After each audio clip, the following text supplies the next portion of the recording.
I just need to close this door.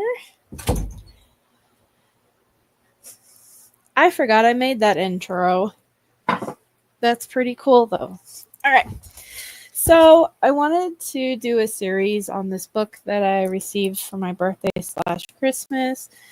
It's called Social Justice for the Sensitive Soul, and you can buy it off Amazon or any other place books are sold. The author is Dorcas Chang Tozan. I don't know if I said that right. But anyway, I thought this would be an interesting book to read and kind of talk about because there's not a lot going on in Brendan and Stephen's case other than I did see that KZ filed a petition to the Supreme Court. I don't know if it's gonna, I mean, I hope it works out, but it probably won't. But anyway, I'm sure Foul Play or whoever will do a live on that and breaking it down, but we're going to do the book. So I read the first chapter so far, and the first chapter is called The Gifts and Limitations of Sensitivity. So I'm not going to actually read this whole book or by chapter. I just wanted to talk about what the chapter is about and then some key points that I highlighted throughout the chapter. And then at the end of each chapter, she has reflection questions, and I actually answered them. So I am going to be reading you guys the reflection questions and then what my answers were. And, you know, if you guys want to follow along, you can answer the questions in the comments or whatever too. So, but anyway, chapter 1, The Gifts and Limitations of Sensitivity. She basically talks about her journey. She's going from America to China. Her husband owns some sort of company that provides power to billions of people in the book, she says.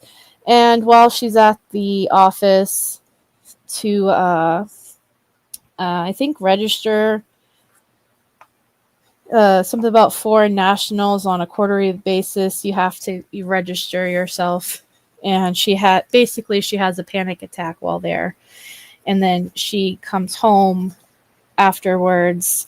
And one of her questions that I highlighted here, it says, she kept asking herself, like, why can't I handle what everyone else seems to be managing perfectly well? And then she goes into talking about, you know, sensitive individuals. One of the most wonderful traits of sensitive individuals is that they tend to be very conscientious, caring deeply about well-being in others. We are idealistically and hope for a better world. So she talks about how every time she puts herself up to a challenge in some sort of social injustice, she gets these warnings from her body, her cue, because she talks about how she has like chronic anxiety and depression and yeah, I actually highlighted that. I was like, oh my God, me too. But so she talks about how ignoring those triggers and red flags that your body is throwing at you leads you ultimately to what they call here a burnout. But yeah, she talks about what being empathic feels like. Empathic people have a profound longing for meaningful activities and work. We want to open our hearts and wallets and use our hands and feet for social good. But that longing is a double-edged sword, potentially pushing us into roles and responsibilities that take a huge toll on us.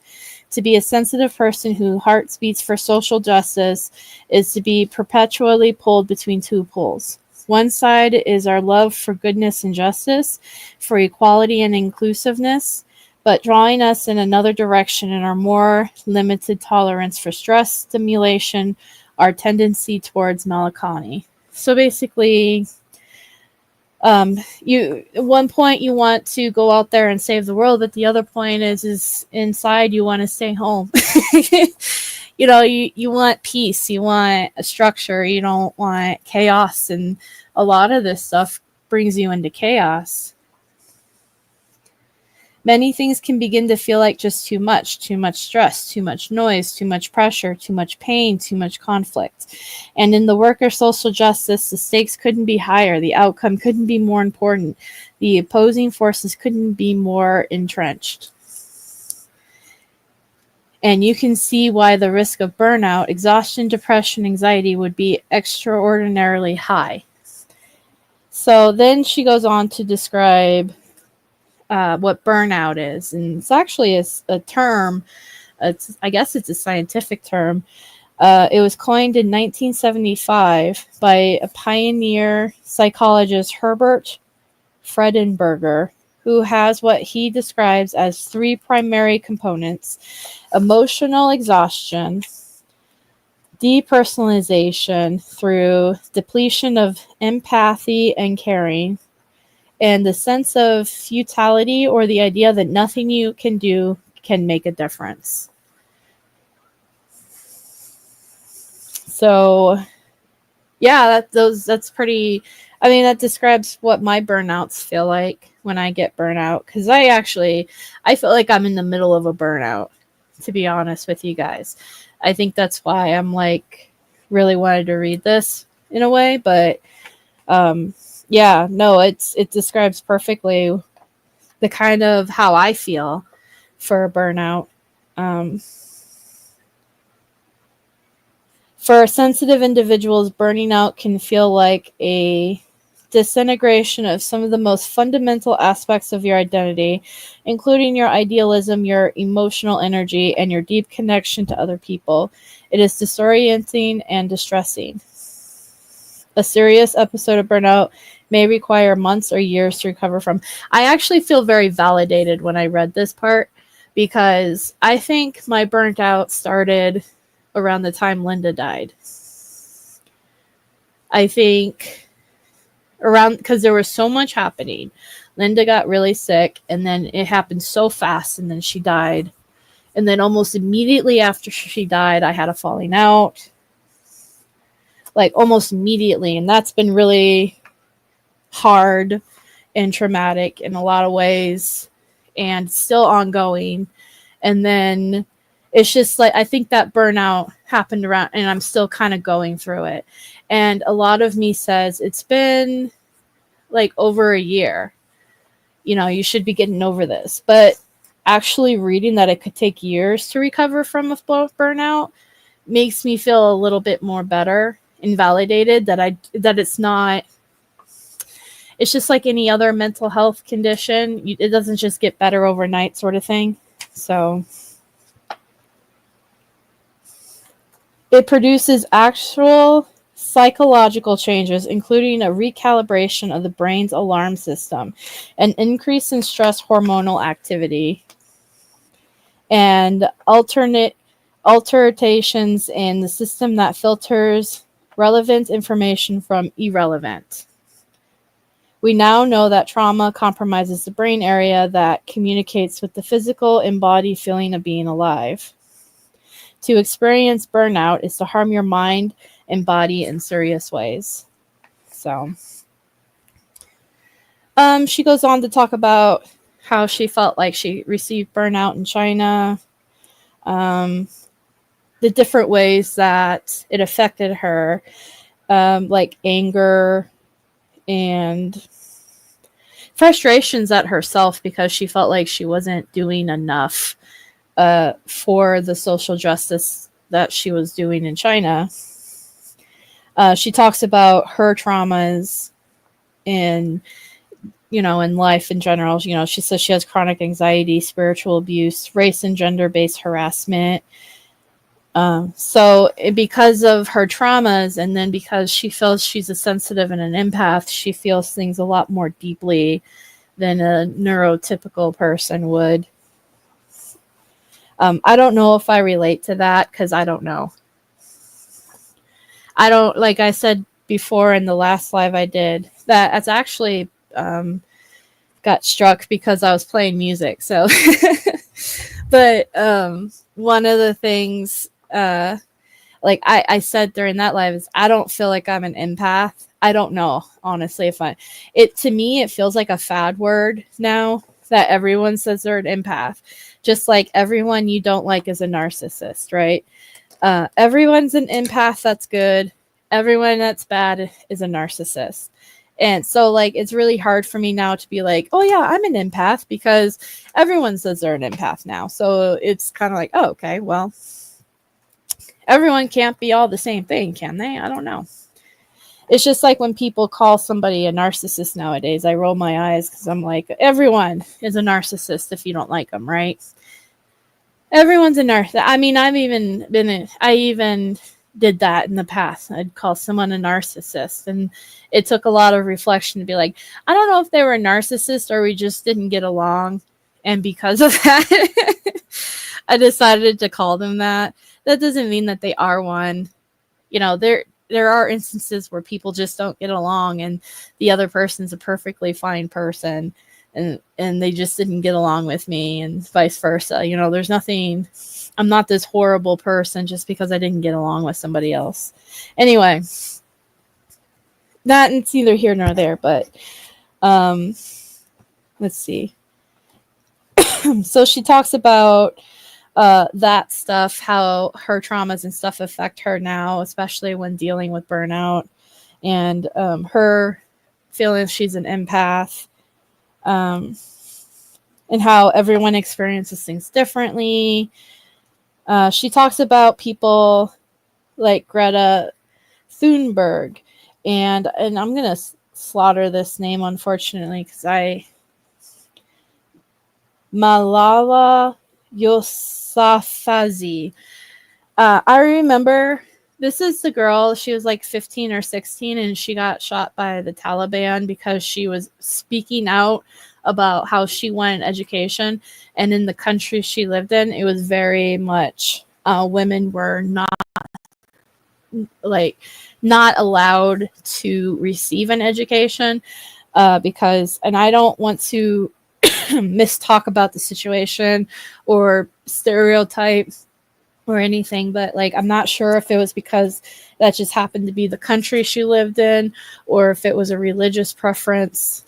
That was in that area, a lot of religious preferences run the country too, kind of like America and Christianity. So I don't know if it's exactly that, but either way, she spoke out about it, and that was the response. She got shot in the head, but she survived it, and then she went on to still receive the education and be a voice for girls and women all around the world to also receive an education. So, but they talk about their different personalities and how she admires those two young women.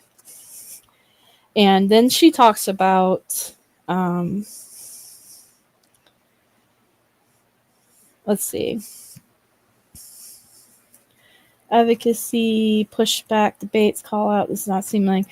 So then she talks about renowned psychologist Carl Jung, likely a highly sensitive person himself, considered sensitive individuals as educators and promoters of culture with particular access to prophetic foresight and the ability to teach the other possibility, which I highlighted because I thought that was kind of cool quote.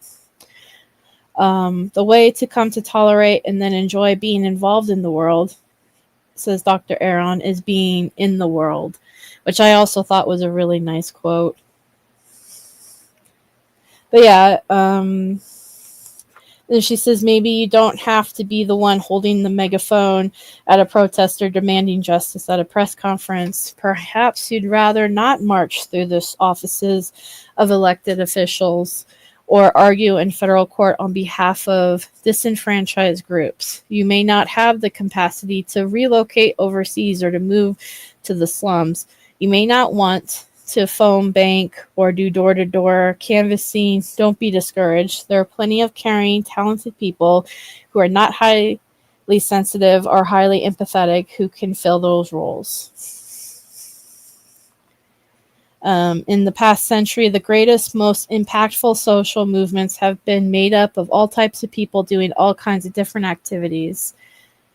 There have been writers and philosophers, artists, administrators, engineers, and scientists, teachers, historians, secretaries, accountants.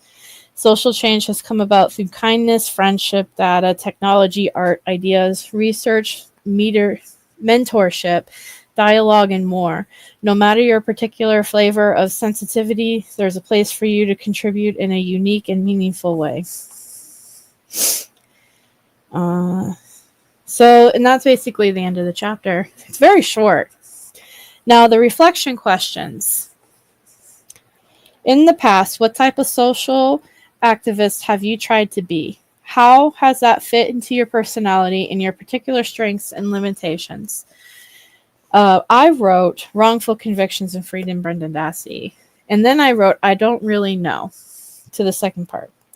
Because I don't know how it fits within my personality and my particular strengths and limitations.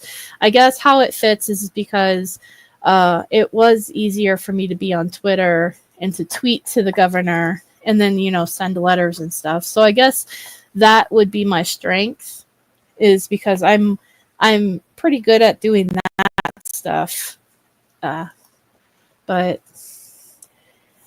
So second question, in the push and pull between wanting to advocate for social justice and need to honor your sensitivities and needs, which direction have you gone in the most frequently?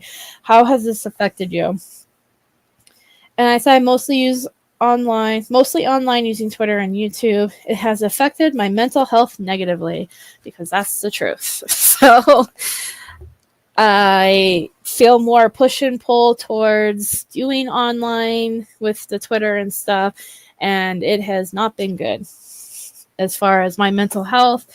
When I was going to therapy, one of the things I would talk about is online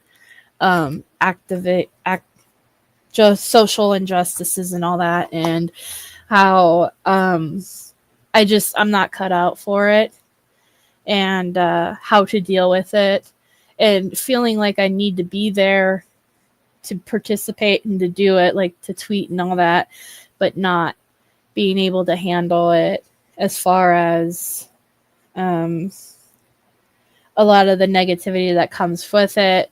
And I kind of gave myself a schedule with it, and that helped out a lot. So that's why depending on what you message me about and where you message me about, I do have a 9 to 5 schedule, so I can turn off that, and then have the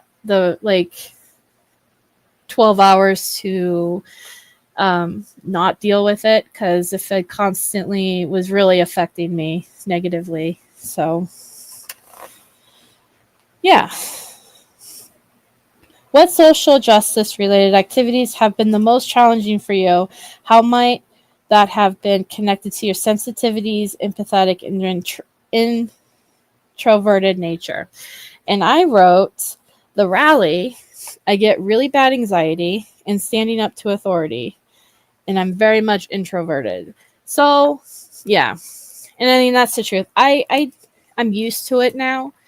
I'm used to being there and being present, and then speaking into the thing and yelling and holding up a sign. And I kind of have to go in there and tell myself it's a job, because my anxiety gets really bad. And this last time, the police were called and involved, and that really stressed me out. Normally on the Saturday, I was a lot more relaxed and it was fine. But on that Friday, I was so triggered and full of anxiety. It was noticeable, right? Even in people in chat were telling me to calm down, it'll be okay, blah, blah, blah. But anyway, so I'm definitely an introverted person. Like I said, I don't know. Am I empathic? I don't know. Am I sensitive? Yeah, I'm sensitive. I've gotten better over the years, but I'm sensitive. I'm definitely introverted. I love staying home and being in my comfort areas. So it's challenging. Hey, Broken Justice, I was talking about you last live too. The fourth question is, do you have particular traits and characteristics that seem to get in the way of doing social justice work? How can you turn this self-criticism into self-compassion? That seem to get in the way of doing, and what did I write? I have bad anxiety and I have issues with conflict and haters who oppose what I am doing. At least I have a big heart for even hate. And that's what I wrote. Do I have particular traits and characteristics that seem to get in the way? Yeah. Bad anxiety. I do have a temper too sometimes. Like if you push my buttons in certain ways, I can pop off. But then I immediately retreat because I'm like, oh shit, shouldn't have said that. So I've talked about this before. I am between a fight or flight. I'm a flight. I get very nervous and uncomfortable in conflicts. I tend to run more than anything. I've seen your temper.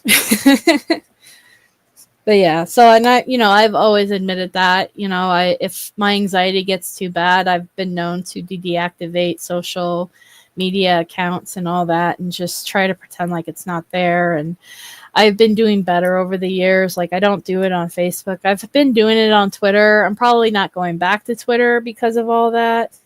And I have a lot of mixed anger and sadness over that.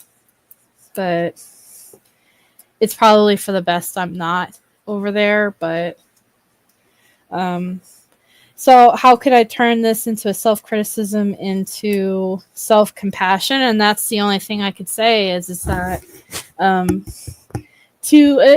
thought process is to care what other people say or think about me to the point where it gives me bad anxieties and puts me in conflicts means that I do care about that person. Because I wouldn't care about someone's opinion if I didn't know them.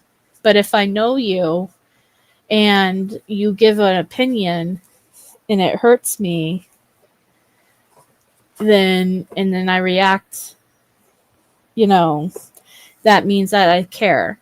And there are people out there that still hurt me with their words and I still care about them. So I guess what I'm saying is that I guess self-compassion for myself. Oh, I didn't realize. Yeah, I didn't really know that person, but what was I saying? I got distracted from my thought process. I guess what I'm trying to say is that I do care about a lot of people who don't like me and all that stuff, and at least I have heart to still care about them, even if it's stupid or foolish of me or it's a waste of time or energy. At least I still have compassion and care for them. So, which is a positive, right? I pray for a lot of my haters too. I really do. I pray for them a lot, for peace. But anyway, so that's chapter 1. And I enjoyed. It's very small chapters. I just started chapter 2 and I was highlighting and stuff. I'm really excited about going over chapter 2 with you guys. So I feel like it's very it talks about a lot of online hate and stuff like that, and it talks about how it's a problem in the social justice world nowadays, and they talk about statistics and stuff about that. So I'm actually really excited to go over that chapter with you guys next week, because I think that's an interesting topic and maybe some food for thought and awareness on how people act online. And I don't know, maybe it will be nice or helpful, but a lot of people hate me, Cheryl. A lot of people actually hate me. A depressing amount of people hate me. But that's okay. So I'm sure I deserve it. But anywho, that's basically it. I didn't think this would last too long. I'll see you guys either next Friday or Saturday night, and I'll go over the next chapter of this book. And I hope you guys took away something positive from this first chapter. And if you guys, I'm going to post the link to the book, the Amazon link to the book in the description and in the chat. Actually, so then that way you guys, if you guys want to buy it yourself and read it, support the artist, or whatever. Actually, let me. The book, I got it for the holidays, social.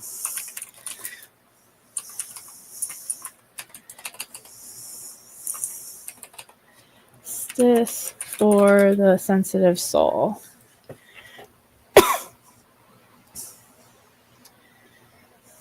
It's about $20, I guess. And there's an audiobook too on it. Let me see if I can share it. But I've been enjoying it. I forget where I first saw it, but I thought, hey, I could read that. Excuse me. How do I share this? Is this it? Copy link. There we go.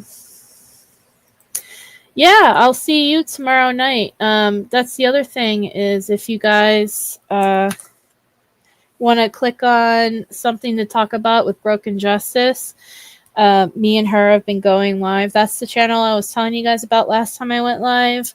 About Brendan. We've been going live and going over his interrogations and all that. So if you guys want to check it out and go support her channel, it's a lot of fun being over there. I've been enjoying it myself. And it's kind of giving me motivation to do, Did that work? Yeah, then why can't I post it here? There you go. There's the book, the link to the book on the Amazon store if you guys want to check it out. And yeah, I love you too, Broken. And I'll see you guys next time.